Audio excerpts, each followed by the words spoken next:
Hey folks, Triple Crown here, coming to you from Vancouver, British Columbia. This is a round 14 summary and likely lots of big round and likely the final round, because I don't know if there's going to be a purpose in playing round 15 or not.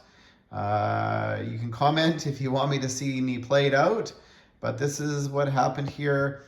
We will start with the bad for the Axis. So Italy took a poke at Cairo. They had again 10 more units, a couple armor this time, mostly infantry, and the round one.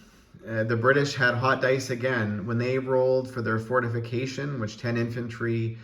And the fortification rolls 2 at 5, so the infantry all roll 2 at 5. They scored 9 out of 12 hits, rolling 5 or less, and it was downhill for the Italians. So the British survived and the Italians lost their aircraft. They went all in.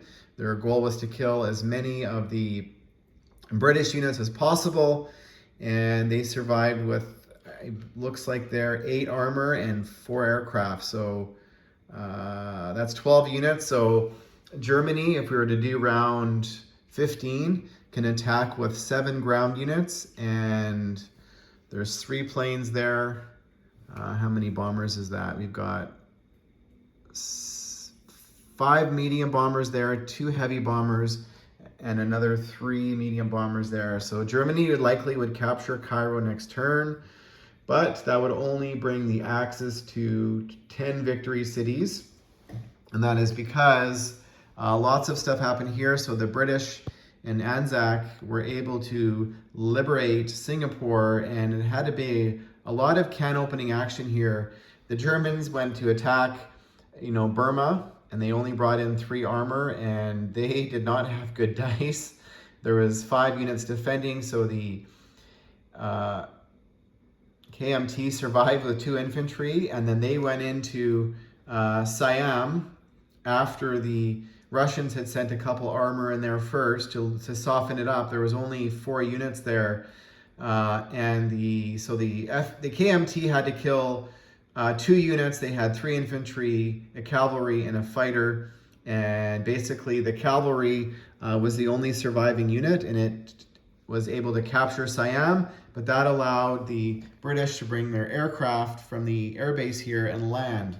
So that gave them the odds, and they survived with 6 units. But the dice actually, had they not been able to bring their fighter aircraft in, would have been a lot different. So they would not have been able to capture Hong Kong, which would have meant, does this give the Germans a chance to then perhaps take it back?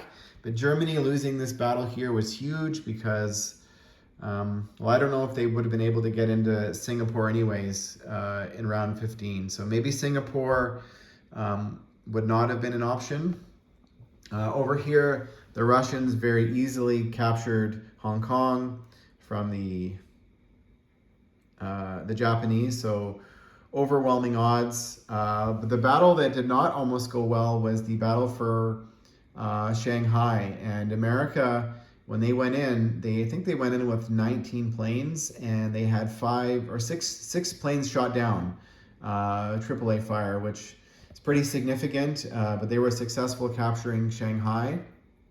And they were able to bring over, with their naval transports, basically all the units they've been building in the Philippines. So it was a joint attack from, they brought in a lot of infantry, and Japan actually rolled quite well, but the America survives with about maybe 9 infantry, but they lost a lot. They lost about 25 infantry in that battle, and 6 planes. It was a costly battle.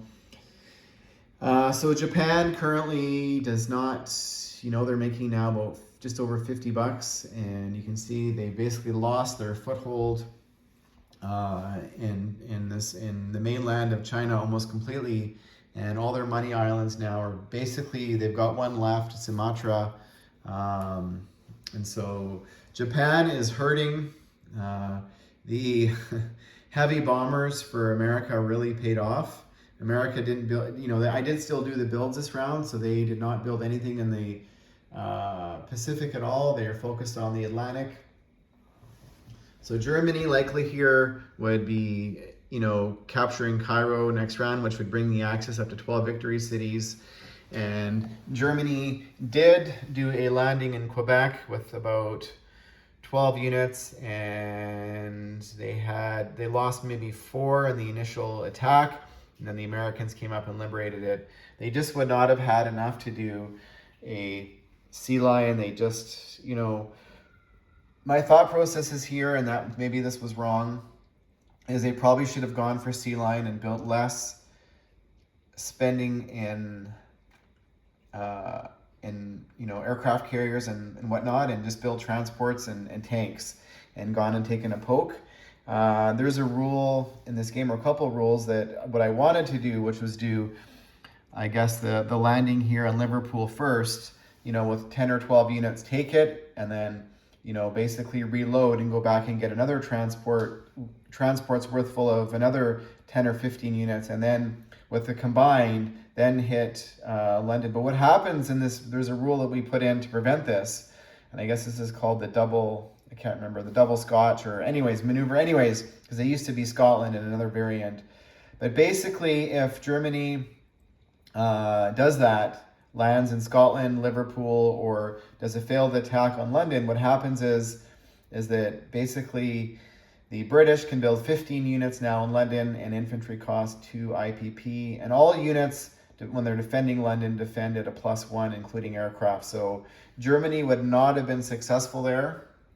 But anyways, my thought process was for Germany to basically wipe out the Allied Navy in the Atlantic, and force the Americans and the Allies to keep spending in the Atlantic, which would prevent the Americans from having naval superiority in the Pacific. But this game, folks, it really came down to the battle for Cairo, when Italy, going around earlier than it should have, attacking with mostly infantry and artillery against heavy defended units that are protected by a fortification. Losing that battle was key. And that is a battle the Italians should have won actually twice now. They failed. Lesson learned by me that you need to come in with even more overwhelming odds when the most of your units are infantry and artillery attacking, armored units, aircraft, and infantry that are defended by a fortification. So that is a battle that should have gone in the Axis favor, and had it gone in the Axis favor, you would have seen Italy with their navy coming into the Pacific and chasing the British away. So Britain would not have been able to do what they had done, but this was only one victory city here. And the Germans might have been able to sort of get in there and cause more havoc. All their bombers might have been able to, take a poke at this British fleet and sink as many as they could, followed up by the Italians. So that could have happened. But also this battle over here in the Pacific, where America went full on and attacked the Japanese Navy and probably shouldn't have won that battle, and dice were on their side. So how do I look at this game as a whole? I think it was fairly balanced in terms of anybody could have won. The Axis were in a position to win, even though it kind of fell apart at the end. When Japan lost its navy in the fashion that it did, the game at that point was open to the Allies. It was kind of a game deciding battle. And, had Japan had 1 or 2 more naval units and had a little bit better dice, their odds would have been different. They might have only lost 1 victory city here, not 2. So I don't know. And thanks to Hunt Like David for, inspiring this game, the J1 strategy. I like it. I think it's a viable option for the Axis to win. So anyways, folks, let me know what you think. If you would have done anything differently, or any comments or suggestions. And yeah, so thanks for watching, folks, and stay tuned for more Global War 39 future content soon. And I believe Hunt Like David has just done a tutorial on strategy, so click over in his channel, and I think there's over 2 hours of different strategy videos he's recently done. So go over and watch that. All right, thanks for tuning in, folks.